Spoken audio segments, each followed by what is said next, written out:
Well, no, I don't believe we're alone. I believe there are possibly other beings in other dimensions. On the spiritual side of things, I believe there probably is a God who created the universe. And if you want to call angels aliens or demons aliens, I suppose you could. So it all boils down in the end to a matter of faith. How much faith do you have to believe there is a God or believe there are aliens? Yeah, I disagree with you. I don't think it's a matter of faith. It is a matter of scientifically searching out. I think people like Moon probably would be, in my view, a little more towards faith. But one thing that has to be remembered is we look at SETI. We say, why haven't anybody contacted? Why haven't we reached radio waves, extraterrestrial radio waves? One matter is radio waves are a relatively primitive form of communication. And, in fact, SETI may be looking for the wrong thing. We don't know how communication systems develop. We have no possible way of imagining what they would be like in human development 10,000 or 100,000 years from now. So what emanations from other planets would be like, from other alien civilizations, we can't begin to imagine, and that's part of the whole problem here. So exactly because radio wave is not the best way to do the calling out for aliens, then that's why they use it, because the whole SETI thing is, to our point of view, it's a smoke screen. You know, one thing... They could use something better. People do not realize that today, the astronomers today, when they're looking at the stars, they're not getting real-time information. They're watching the stars, and if it's 4.2 million light years away, they're only seeing the star as it was 4.2 million years ago. There are other forms of technology in this torsion physics I was telling you about, where there's real-time, they're using torsion fields, real-time visibility of those stars. So that just goes to show how far behind the mainstream is, because so much of what we should know is being hidden. As I told you before in the last program, there's a media truth embargo, and it's caused this cognitive dissonance and cognitive incongruence with most of the academics. They just can't get the teeth around it. They don't want to get the teeth around it.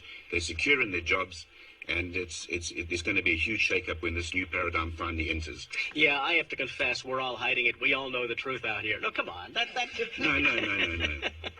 Why don't you watch the Disclosure Project? If you guys took time to do the research, not just talk, do the research. Go and look at the Disclosure Project that was initiated by Dr. Stephen Greer in 2001. You'll see 400 military witnesses with security clearance who stand and swear, who prepare to swear before Congress that everything they tell you is the whole truth, and the whole of the tenets of our legal system is based on testimony. You're discounting human testimony. You're discounting testimony from people who have security clearance, who are in the military. You're discounting testimony from people who are working in the corporate black projects, who also have security clearance. You're also discounting... Why are people hiding it? Because there's an immediate truth embargo, because the elites of this world are controlling the energy. The energy is the fundamental key point to everything. They're milking us dry. You can see the whole world is collapsing around us. You can see the institutions, the Pope and all those pedophiles hiding in the Vatican. It's all coming to the surface. It's all being exposed. You can see the financial markets collapsing one after the other, yet the human mind does not look at the facts. But why are they hiding it? They are hiding it because we know the propulsion systems of these ET craft are using zero-point energy. It's energy. It's free. It's from the quantum vacuum of space. Okay, it's free energy. If we get free energy, we do not need centralized control. Why are they hiding it? I don't understand. They are hiding it because they're running the fossil fuel business. It's a multi-trillion-dollar business. And if you disclose the ET presence, which governments will never do, the ETs will choose when to disclose and how to disclose.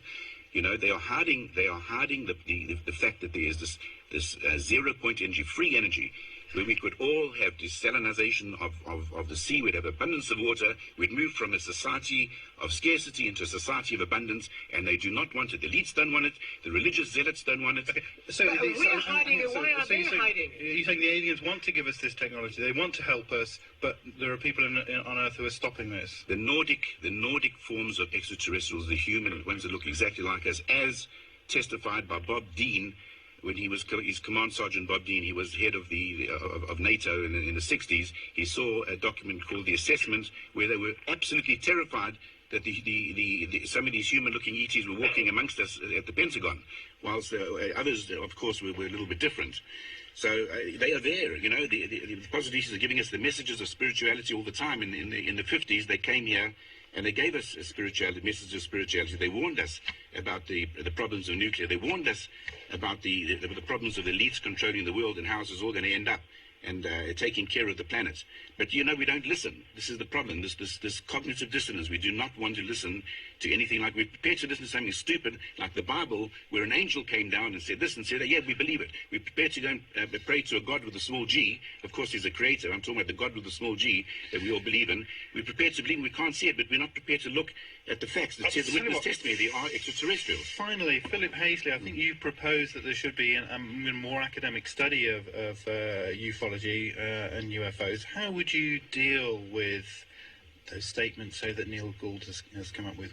How would you approach those? I think the most important thing that I would want to emphasize in an academic setting, first off, is that the nature of the UFO phenomena is not, contrary to what we've heard here, necessarily extraterrestrial. It may be, there may be other sources for it, or there may be multiple sources for it.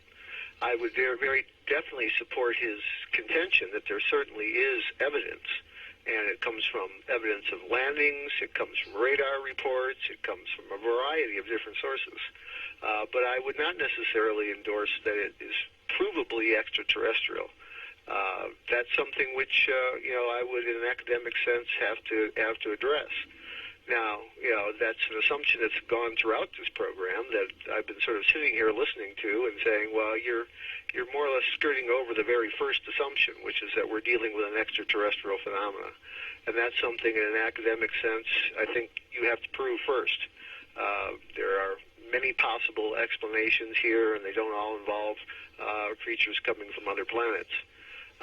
Secondly, I think that we would, in an academic sense, have to attack to what degree, are we all, appreciating whatever this phenomenon is from the point of view of our own limitations as humans and limitations our individual cultures give us.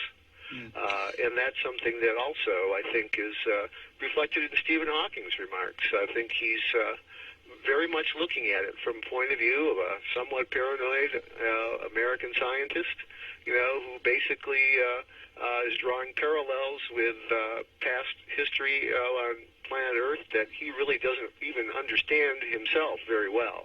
He's not a historian or an anthropologist. He's a physicist.